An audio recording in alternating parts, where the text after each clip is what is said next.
Queens of the World. Katherine Parr, the queen who did so much more than survive Henry VIII. Thank you to Magellan TV for sponsoring this video. Katherine Parr is remembered as Henry VIII's sixth and final wife, the one who survived the murderous monarch. While earlier wives who ended their queenship more tragically are glamorized, Katherine is often hidden in the background. The new film, Firebrand, tells the harrowing tale of an argument with the king, which nearly landed Katherine on the block and a seventh wife in Henry's bed. And the musical Six celebrates her as an early feminist and laments her being forced to choose Henry over the real love of her life, Thomas Seymour. But it leaves out Katherine's dramatic life before becoming queen, and the fact that Seymour turned out to be an absolute scoundrel. Let's examine the whole life of wife number 6, Katherine Parr. We'll learn what became of her, the baby she died for, and how her grave was desecrated centuries after her tragic death. Katherine was probably born in the late summer of 1512, the eldest surviving child of Sir Thomas Parr, a member of a prominent northern family, and Maud Green, a lady-in-waiting to Henry VIII's first wife, Catherine of Aragon. She was named after the Queen, who was her godmother. Siblings William and Anne soon joined her in the nursery. Their father died of the sweating sickness when Katherine was about 5. And the children grew up close to their mother, who ensured that they received an excellent education. Queen Katherine was keen for her only child, Mary, to be well prepared for her future as monarch. Thus, Her Majesty made tutoring girls, an unusual notion at the time, all the rage.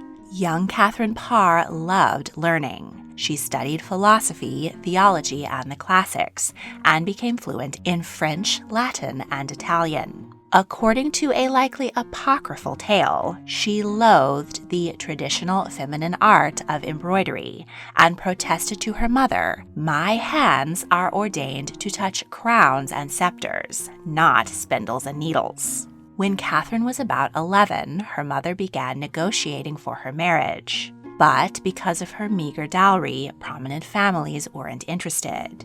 It wasn't until she was 17 that her mother was able to make a decent match for her. She wed Sir Edward Borough, the son of Baron Borough and in line to inherit the title. His family was on the lowest rung of the peerage, but a modest step up for the daughter of an untitled knight.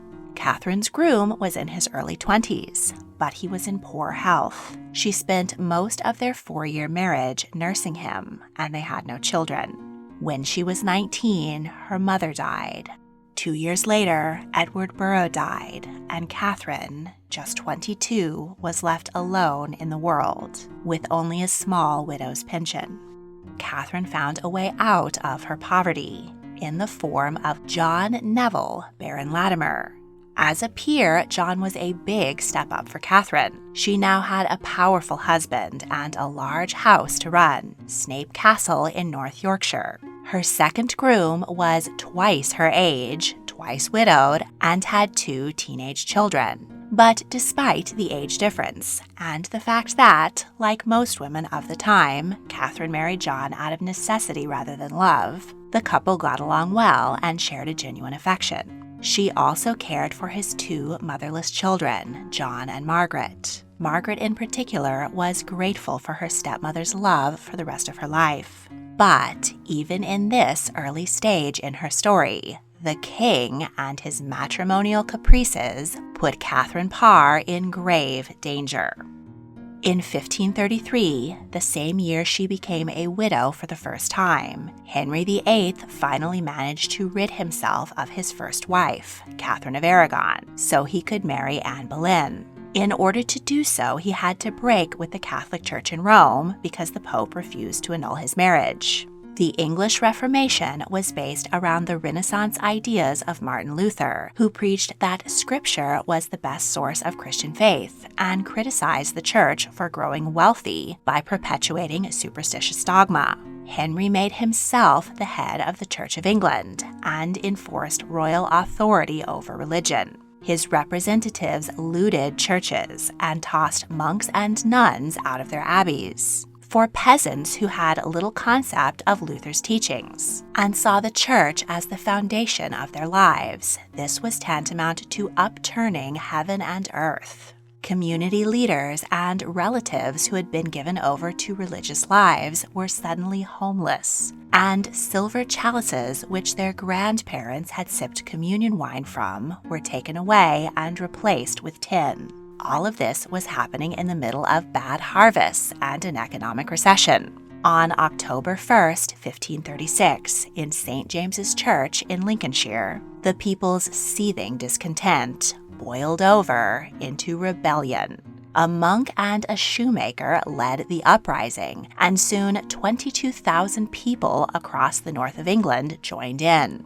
Several of the king's commissioners were dragged from their homes and beaten to death or burned alive. Lord Latimer was a faithful Catholic and opposed the king's annulment and break with Rome. The rebels believed that they could find in him a powerful ally, so they marched to Snape Castle and demanded that he join them. When Latimer resisted, the mob threatened violence against his family.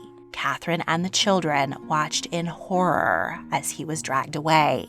Under duress, he swore loyalty to the rebellion and acted as a captain as they organized into a wider movement called the Pilgrimage of Grace. Rebels occupied the city of York and continued to Pontefract Castle, where a force of 40,000 issued their demands to the king's representative, the Duke of Norfolk. Vastly outnumbered and terrified of being murdered on the spot, the Duke promised to see to their demands.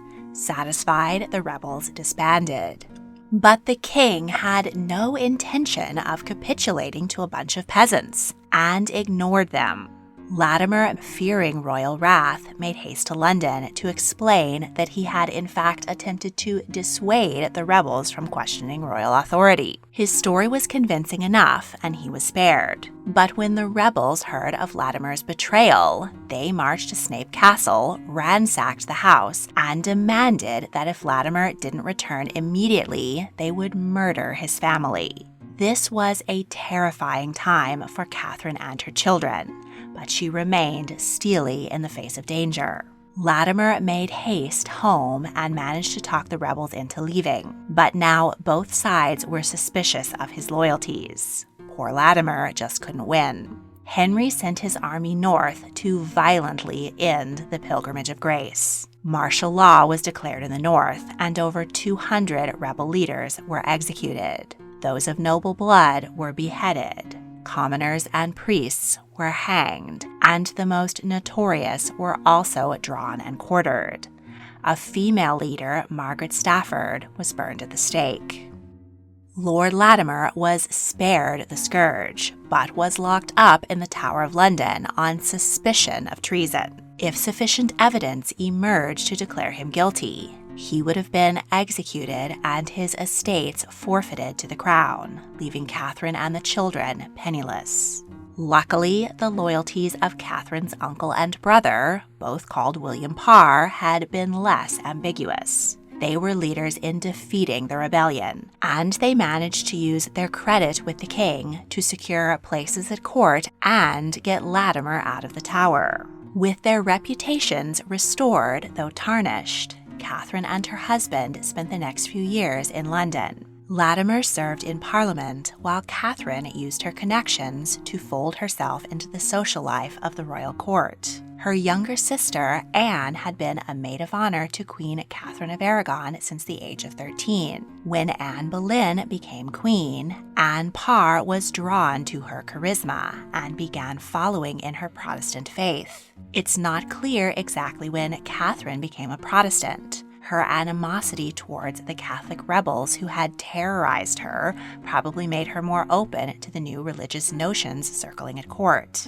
Life in London was a revelation. Though Katherine had spent some of her childhood there, in her late teens and 20s she had been confined to the northern countryside. But now the attractive and intelligent lady reveled in the cutting-edge fashion, entertainment, and Renaissance ideas of Anne Boleyn's dazzling inner circle.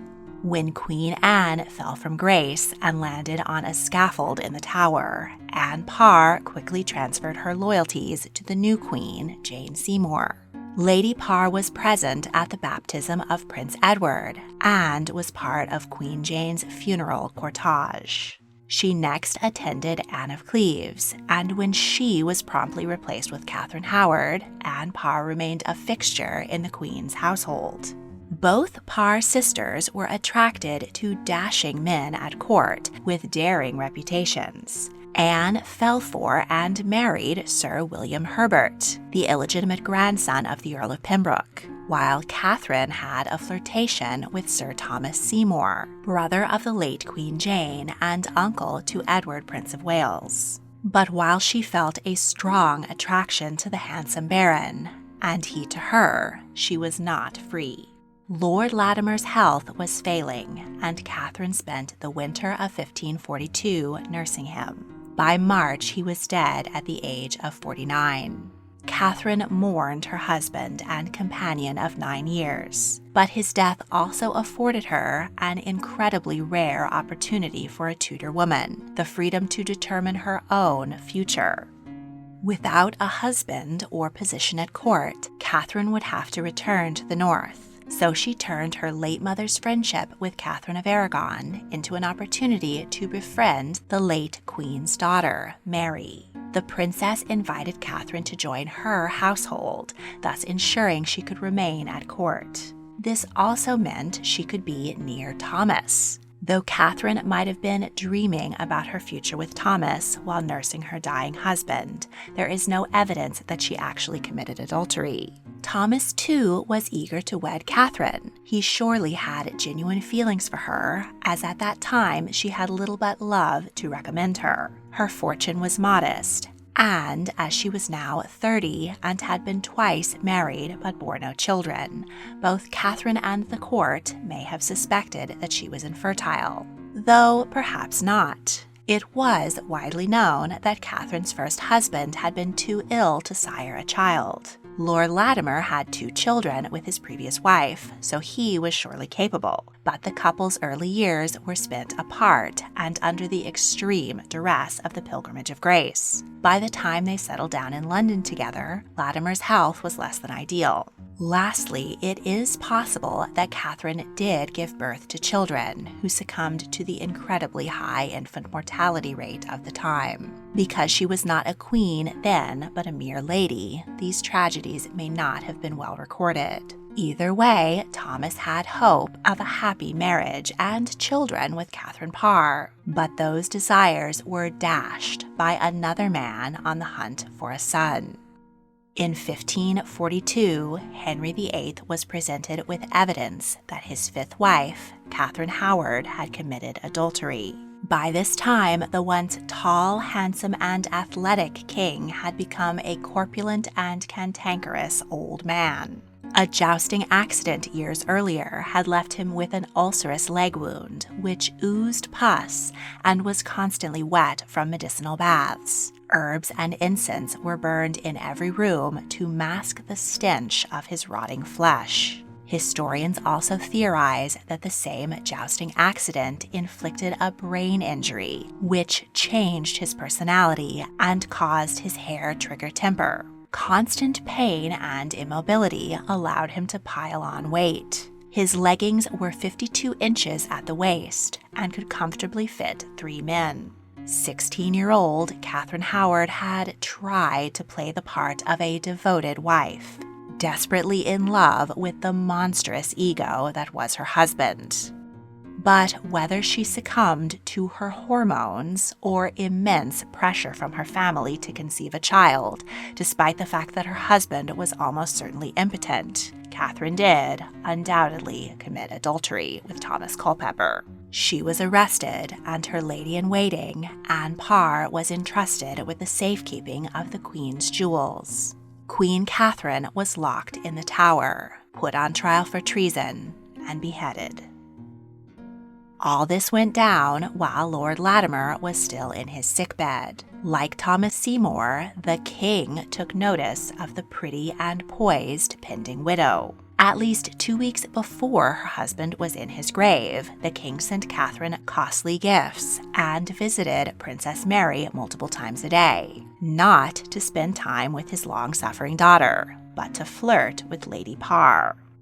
Though His Majesty had used up 5 wives, beheaded 2 and cruelly disposed of 2 others, he did not like to be alone. He enjoyed female companionship, witty banter, and most of all, praise. Perhaps, he pondered, he may have made a mistake wedding naive and young Catherine Howard, but surely a woman who was older and more experienced, yet still beautiful, charming, and intelligent would be the perfect companion to see him through the rest of his life. He was also optimistic about her fertility, if blind to his own, for the king still desperately hoped for a second son, a Duke of York, to shore up the succession. England's many warrior kings usually raid all the attention, but I'm more fascinated by the queens, who had to be even more cunning and ruthless to claim power in a man's world. That's why I'm loving She-Wolves, the early queens of England. In this 3-part series, medieval historian Helen Castor presents an in-depth look at Eleanor of Aquitaine, Isabella of France, Elizabeth I, and more. You can watch this and so many more educational and entertaining documentaries on Magellan TV. This platform is dedicated to delivering the finest curated documentaries from around the world. They have an incredible collection highlighting whatever you're interested in, including scientific discoveries, nature, art, culture, crime, and beyond. And you know I can't get enough of their library of history documentaries. 2 other series I have thoroughly enjoyed are Calculating Ada, the Countess of Computing, and Secrets of the Castle. Click the link in the description to get a free 30-day trial to watch The Private Lives of the Tudors and all the rest of Magellan TV's extensive collection of over 3,000 documentaries. And now, back to history. When King Henry proposed, Katherine daringly asked for time to consider his suit. She had no attraction to the king as a person, nor much to the wealth and prestige of becoming queen. She wanted a quiet life with Thomas, but once again her fate was taken out of her hands. Henry indulged her request for time to consider, for they both knew that her choice was no choice at all. Rejecting the king would put her entire family in peril. Katherine later wrote in a letter to Thomas that she very much desired to marry him, but she was obliged to follow the will of God and wed the king instead. And that she did on July 12, 1543, in a private ceremony in the Queen's closet at Hampton Court Palace. Her sister Anne and the king's daughters, Mary and Elizabeth, were in attendance. Though secretly heartbroken, Katherine made the best of her new life as queen. She secured her stepchildren and other relatives prominent court positions. Her sister Anne handed over Catherine Howard's jewels and became her chief lady of the bedchamber. Anne Parr was one of only a handful of women who served all 6 of Henry VIII's wives. In addition to wearing her dead predecessor's jewelry, Katherine literally stepped into her shoes. She inherited a fortune's worth of fine gowns and accessories from the late Catherine Howard, though they had to be altered because the new Queen Katherine was several inches taller than the old. But she had no intention of ending up like her predecessors, and her conduct was above reproach. There were never any whispers about her flirting with other men. It helped that the king, who didn't like competition, had sent Thomas Seymour on a diplomatic mission to the continent, so there was no temptation there. Katherine was an exemplary queen and wife. She had grown accustomed to caring for ill husbands and was gentle with the grumpy old king. She personally changed the bandages on his festering wound. She was an excellent regent when Henry went to France in 1544 for one last hurrah on the battlefield. An enormous suit of armor was made, and a very strong horse found, so the king could cosplay as a valiant knight. Katherine encouraged him to reconcile with his two daughters, Mary and Elizabeth, who had been disinherited when he fell out with their mothers. Mary had been prickly towards her 4 previous stepmothers, but she was already friends with Katherine, and Elizabeth and Edward also grew enormously fond of their compassionate stepmother. She continued to encourage the education and contributions of women, and even employed 3 female artists to paint portraits for her. Katherine became indispensable to Henry in nearly every way, and she created for him a secure family life he hadn't known since his mother died when he was just 10. Nevertheless, 2 years into their marriage, Henry's unchecked ego nearly drove him to torch this happy scene. Katherine was, by now, a devoted evangelical. She wrote a book called Prayers or Meditations and became the first female author in England to publish under her own name. Katherine dared to share her deeply felt religious convictions with her husband. Despite breaking with Rome, Henry was still very much a Catholic in his own views and practices. He had left the English Reformation only half done, and Katherine encouraged him to complete it. Henry complained to his advisors, many of whom were anti-Protestant, that he did not enjoy being lectured by his wife. Meanwhile, another devout Protestant, Anne Askew, had dared to leave her Catholic husband and preach her beliefs in public. She was arrested and tortured in the Tower of London. Her tormentors had one goal in mind: to get her to confess that the Queen was harboring heretical beliefs.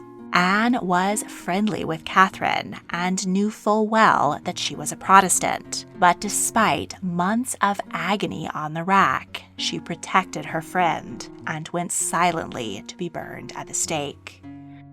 Despite not having this damning piece of evidence, anti-Protestants whispered in the capricious king's ear and convinced him to sign an arrest warrant for his wife. Ambassadors wrote that the king was casting his eye out for wife number 7. He shared this news with his doctor, who admired the queen and made sure that her as of yet unexecuted arrest warrant was delivered right to her.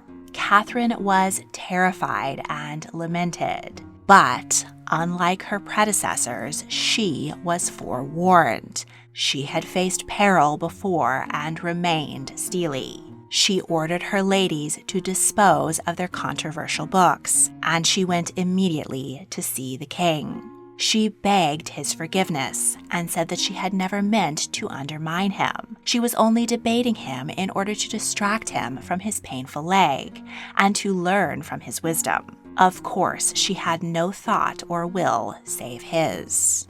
Henry's ego was soothed and their marital rupture repaired. When armed men arrived at the Queen's garden to arrest her, they found her sitting on the king's knee. Henry cursed them and sent them away. Katherine kept her head and her lips sealed as she nursed the increasingly ailing king through his final months. Shortly before his death, he sent his wife and children away. Henry VIII died at 55, surrounded by doctors and advisors. The Dowager Queen was left an incredibly wealthy woman, but she was denied her greatest wish, to be appointed guardian and regent to her 9-year-old stepson, who was now King Edward VI. This honor went to the king's uncle, Edward Seymour, Duke of Somerset, and Katherine's time in politics was over. Still, she was finally free to make some of her own decisions, and what she wanted was Thomas Seymour. He returned to London and promptly proposed. The couple knew the Regency Council would not allow them to marry only 4 months after the king's death, so they wed in secret. When the news got out, it caused scandal and infuriated her royal stepchildren, Mary and Edward, though 14-year-old Elizabeth moved in with her stepmother at Old Manor in Chelsea. A rivalry grew between the Seymour brothers and Katherine and Edward's wife, her former lady-in-waiting, Anne Seymour. Anne argued that Katherine should hand over the Queen's jewels and allow her, as the wife of the regent, to wear them. On the bright side, the new regime was far more bent towards the Reformation, which was now continuing in earnest. Katherine wrote another evangelical book, The Lamentations of a Sinner.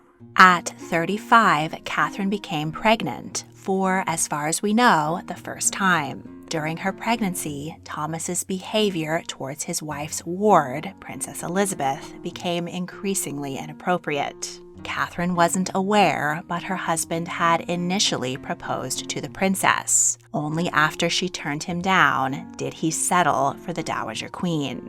Still, 40-year-old Thomas pursued the 14-year-old Elizabeth. He frequently entered her bedroom in his nightgown, tickled her, and slapped her on the bottom. At first, Katherine joined in, laughing it off as a playful game. She once even held Elizabeth while Thomas cut her gown into shreds with a sword.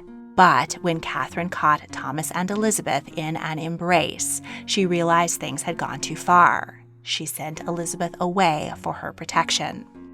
Katherine was by now well known for her excellence in fostering young people. She was charged with the education of the king's cousin, Lady Jane Grey, and the 12-year-old accompanied her to Sudeley Castle in Gloucestershire. There, Katherine spent the final happy summer of her life. On August 30th, she delivered a healthy daughter, whom she named Mary after her royal stepdaughter. But the Dowager Queen never rose from her bed. She contracted childbed fever, an achingly common postpartum infection caused by unsanitary conditions. Catherine Parr died on September 5th, 1548. She was 36. Jane was by her side through the ordeal and was the chief mourner at her funeral. Queen Katherine was laid to rest in a simple, by royal standards, ceremony, which was the first Protestant funeral held in England. Thomas, now one of the wealthiest men in England, quickly proved himself even more of a scoundrel by proposing to Princess Elizabeth before his wife was even cold. She wisely turned him down again. But he was desperate to gain power and attempted to kidnap young King Edward, killing his dog in the process. Thomas was arrested and found guilty of treason. His own brother ordered his beheading. All of his wealth, including the fortune he had inherited from Katherine, were forfeit to the crown. Their baby daughter, Mary, was left penniless. Neither Katherine's brother nor sister offered to take her in. Luckily, her good friend, Catherine Brandon, Duchess of Suffolk, stepped up to care for the motherless child. But the maintenance of the pseudo-royal infant, with a household full of nurses and servants on the payroll, proved overwhelming. The Duchess wrote repeatedly to the council for money which had been promised to Mary, but was ignored. However, in 1550, the pleading letters stopped. There have been many speculations, but it is generally accepted that little Mary Seymour died sometime before her second birthday.